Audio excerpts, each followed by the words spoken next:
Welcome, everyone, to the Golden No podcast. My name is Jesse. And I'm Karan Deep. We are very excited that you're here. This is an album by the band Interpol called Interpol, so self-titled. Self-titled. This is a Karan Deep pick. One of my favorite bands. I think this record is amazing, and I'm happy to share this with you today. Yeah, so I was excited to give this a listen as well, and we're going to go over it and see what we're going to rate it. So, some background, I guess. Karan, you're more into this band than I am. Mm-hmm. Like, I've very much, in terms of familiarity, if we want to get that out of the way first, very much don't know much about this band. Yes. I feel like maybe they had a song on Rock Band. Not to bring up Rock Band again. But that's like, maybe one song. I've heard like one song from them, and I don't even remember how it goes or what it's called. Right. But I know the band exists, and I know I've listened to one song from them before. That was me going into listening to this album. Cool. So some background, at least from what I know as a fan, they are a New York-based band. The Daniel Kessinger, the guitar player, he got together Paul Banks and some other guys to create a band. Their first record, Turn On the Bright Lights, was a great hit. They kept on making some stuff in a similar style. However, this self-titled album actually was a pretty big departure than their normal vibe. It was very controversial with their fans, and a lot of hit or misses for their fans. I think it's a very interesting piece, which is why I wanted to share that with you. And if you are interested to find out more about Interpol, you probably don't want to listen to this record. Listen to something else. But this album came out in 2010, and they had a music video for one of their more pop singles off this one called Barricade. Very cool video. So that's all I got. Cool. Yeah. Very cool. 2010, the world of 2010 in terms of rock music. We got Cagey Elephant and the Kooks kind of like getting pretty popular. Love the Kooks. Tame Impala, I think, is just releasing EPs and stuff. But in general, like, I feel like in 2010, it was like the Red Hot Chili Peppers was like still super popular. And, all the classic rock bands. Green Day is still like, I think they released 21st Century Breakdown a year before in 2009. Cool. So that's kind of like the landscape of rock. It's like very much like we're kind of entering like no man's land here in terms of like what's poppin', what's popular. Okay. Success, the first song. Right off the bat, I like the cool bass drum pattern. I think that was a theme for me, as I generally, appreciated the drums on this album. It's pretty cool. Great, yeah. Kind of kept me anchored down. There is a bit of a drum switch up, which I thought was cool too. But also right off the bat, I'm noticing the vocals, and I feel like they're interesting, and they're not really what I like. It's not really the type of vocals that I go for. This guy has a deeper voice. And I guess just like spoiler alert for the rest of the album, the way that I feel like he sings is very like I don't know, not a lot of You can say it, Jesse. not a lot of melody going on. This guy can't sing for shit. I said it. I love Paul Banks. This man can't sing. Holy moly. Yeah. I don't know what point in my listening journey did I tune that out or just became complacent and comfortable hearing this grating voice of like in my ears. A lot of it's double track too. But it's an acquired taste. It's an acquired taste. A warning. Okay. If you like vocals. Yeah. I love how you gave all the audio, everyone watching, a warning to not listen to this if it's their first time listening to this band. Yeah. But this is my first time listening to this band. You're welcome. So, okay, you're going to get to see what a first time listener for this album is like. Perfect. He's the guinea pig. I'm the guinea pig here. Yeah, the vocals are like, I'll be actually more charitable. I thought I was going to be so uncharitable to this album and you're going to hate me. Yeah, the vocals, like he can sing technically, like he's hitting notes. It's just like so uninteresting. Yeah. It's so uninteresting. A lot of it's monotonous. Monotonous. That was the word I was looking for before. Droning. Yes. Yeah. Yeah. Yeah. Oh, I think the drums are actually more dynamic and exciting than the vocals. Yeah, I like the drums. Yeah, there you go. That's what I said in the But like intro. I was drums like, don't the have drums are notes cool, I guess. necessarily. So Yeah, true. what's that supposed to say? So it's like, but not to say that he like is off tune, because he's on tune. It's just so uninteresting. His tune is uninteresting. You know, like Yeah. the notes that he chooses to hit and the melodies that they choose to craft, whoever's crafting the melodies, Usually it's are Paul just Banks. supremely uninteresting. But technically, he's hitting notes, so he can sing. It's just he's not doing much with his talent. Yes. Okay, so that's what I'm getting, and there's Glad we got that out like a of the way. tension and build up. Memory serves, not much grabbing me on this song either. The song is drony. I use the word drone. Good. Drones on. There is like tension. Like there's like there's not a lot of like positive beach vibes for sure. No. If you play this on the beach, I don't know what to say. Yeah. Maybe it's a cloudy day and you're the only one on the beach. Yeah, it's very melancholy with a lot of tension. And that's another thing too, is that the tension goes nowhere. I don't know. It's just like they build up tension and it's not really cathartic ever. That's a great point. Okay. And I feel like that is one of the defining vibes of Okay. Interpol. But specifically this record, which is why it was kind of controversial with the fan base, because they do have some other explosive moments or songs that are more cathartic than others. Yeah. But this whole record is like just sits you in this slightly uncomfortable, anxiety-inducing, melancholy state, and it's beautiful. So the question I have is why? Why would they choose to do that? Sometimes you just want to feel those vibes for like a whole record, you know? I guess not me. It's like standing out, like you're waiting for the bus and it's cold. At a certain point, you just got to get comfortable waiting in the bus while being cold, waiting for the bus in the Yeah. cold. And you just got to Totally enjoy what it. I look for in my entertainment. It's the experience of waiting in the cold. A cold ice bath, yeah. That's Yeah. Yeah. It could be good for you. yeah, I guess so. The other thing, especially with this song, I was like, this is Radiohead with a much less interesting singer. Nice. That's a good way to put it. It's like, so I should just listen to Radiohead. Yeah. Well, I think the one thing that strikes it more one or the other than a Radiohead is the grooves, the drum beat especially, just makes this whole like experience, I don't know, it's like less sharp or less wow than Radiohead, because Radiohead has a lot of interesting sounds and like production elements and things like that, but it's just a band playing a song. You know, but it's still like that. So it's like if you want something more vanilla and boring compared to Radiohead, then this is the record for you. Why did you pick this album? You're trashing it along with me. I thought you were going to be upset I'm with just me. being honest. That's so funny. Okay. I know what I'm doing. Let's keep going, man. Summerwell, cool bass intro. Drums, once again, are the only thing that's really grabbing me. There's piano in this. And yeah, the vocals and the vocal melodies are just not for me. Like, I'm just like, they're not doing anything. Mm-mm. There's nothing grabbing me. There's nothing that's like hooky. It's not good. Yeah, this is like kryptonite for Jesse. Yeah, this is literally, honestly, except for the drums and even sometimes the drums, but except for the drums, everything about this album is what I don't like. Perfect. You know, That's partly why I chose it. this is probably revenge for the Cars album. That's probably what this is. Because Yeah. the Cars was like the opposite of this. In like every possible way. I'm fine with that. That's so funny. Okay. Did you have something you'd like to say about Summerwell? I think I love the groove of it. The bass intro is very interesting. The chorus is catchy enough that I find myself singing it in the shower once in a while.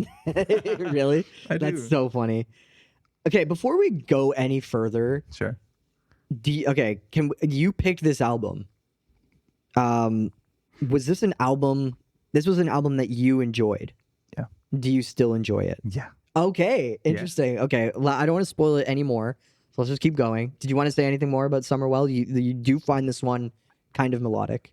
I do find this one kind of melodic. I think the groove, the drum beats, just the whole overall with this band, to me, it's the package of the whole song and the whole band and the sound of the whole band that I gravitate towards. It's not necessarily, oh, I enjoy the vocal, that's the hook was nice. It's like the whole thing, the whole experience.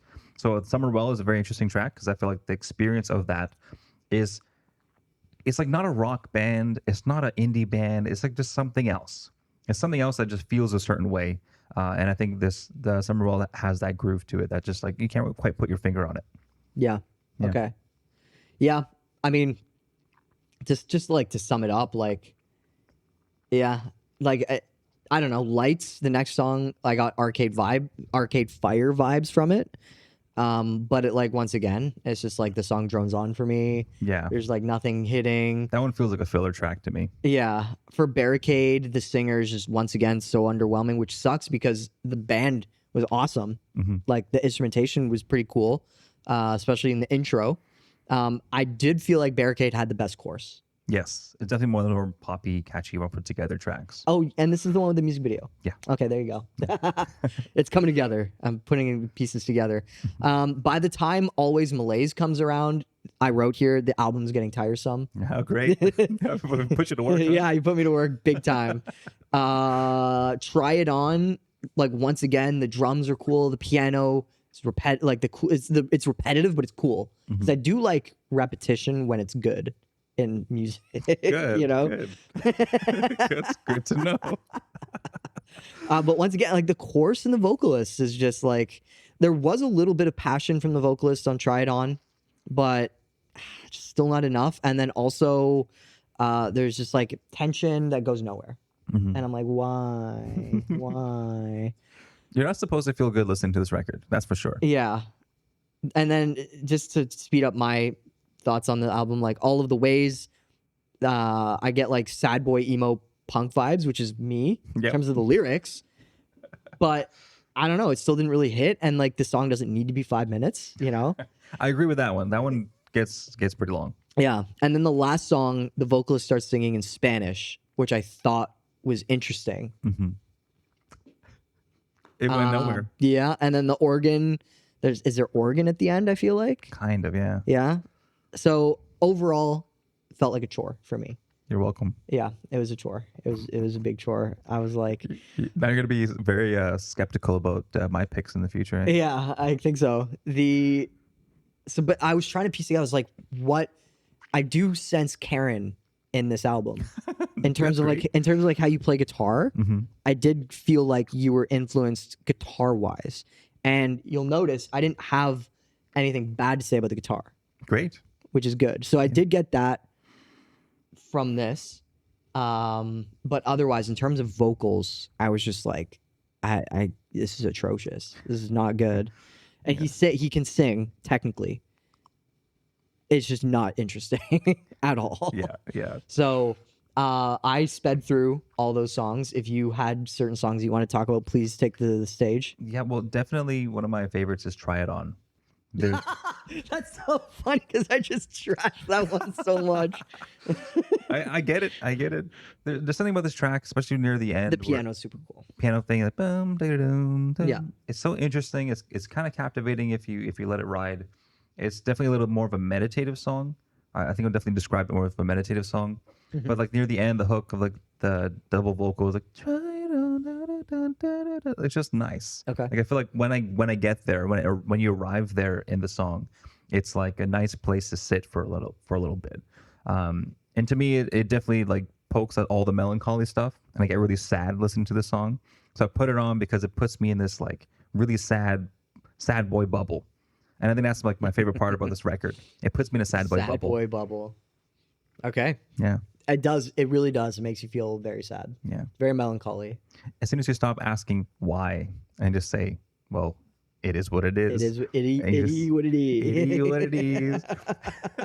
Then all of a sudden that bus isn't going to come any sooner. Was this an album you listened to while you were waiting for the bus? In the cold in elementary school or in high school? I put Interpol on a lot when I'm on the subway. Yeah? Yeah. Yeah. I think just in the back of my head, like knowing that from New York and they have a lot of subways, kind of just captures the vibe a little bit. Or sometimes when I just need to like have like a you know those cut scenes that are like filler cut scenes Yeah. That's Interpol is my filler cutscene music in my day to day. Yeah. Yeah, Okay. there it is. There it is. All right, let's wrap this one up here. About time. Let's give our final thoughts and score. You go first. You go first. Well, I guess one final thought, or on the topic of final thoughts, the guitar work in Interpol is so interesting. It's very unconventional. It's very textural. I feel like a lot of it doesn't ever adhere to like traditional harmony or chord progressions. Yeah, I agree. Mm-hmm. Yeah, and that's And- what I get from some of your guitar playing. Great. Yeah. Yeah. Yeah. Just making shit up. Yeah. But what's even more fascinating is that he can sing while playing these intricate parts because there's two guitars.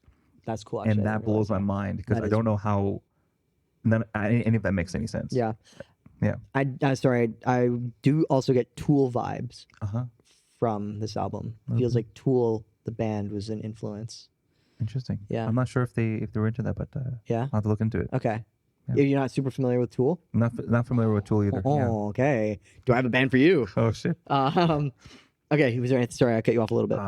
Final thoughts. This record is, sad boy bubble vibes. If you like unconventional guitar work, if you like very interesting, creative, fresh drumming, that's not necessarily rock drumming, but can be driving and aggressive. I think that's great to listen to. I just get a lot of inspiration from the ideas from all this. So there's that. Okay. Yeah. Cool. So what's your score? Guess. 5 out of 5? Nah, 3.5. It's a 3.5. Dang. Okay. So you said all those nice things. You did say some negative things. So what makes it a 3.5, not a 5? 3.5 out of 5. Vocals. Yeah. I wish you could sing. 3.5. There's some skips, some filler stuff. There's a lot of moments where I'm like, this is just dragging on. They don't usually play a lot of piano. There are now, but at this point, it's kind of a new thing for them in the lineage of their records. So that was odd. And it still is odd to me, knowing that I like how their core sound is. So it just feels like there's a lot of risks being taken in this record, and not all of it hits. And so 3.5. Okay. Yeah. This album, for me, as I already said, was a chore. It's depressing. It's tension that goes nowhere. There's no catharsis. The singing is supremely uninteresting. The melodies go nowhere.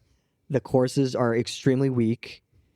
I was very much not a fan of this album. So if you like any sort of pop sensibility, do not listen to this album. Do not touch this album with a 6-foot pole. Yeah, I agree.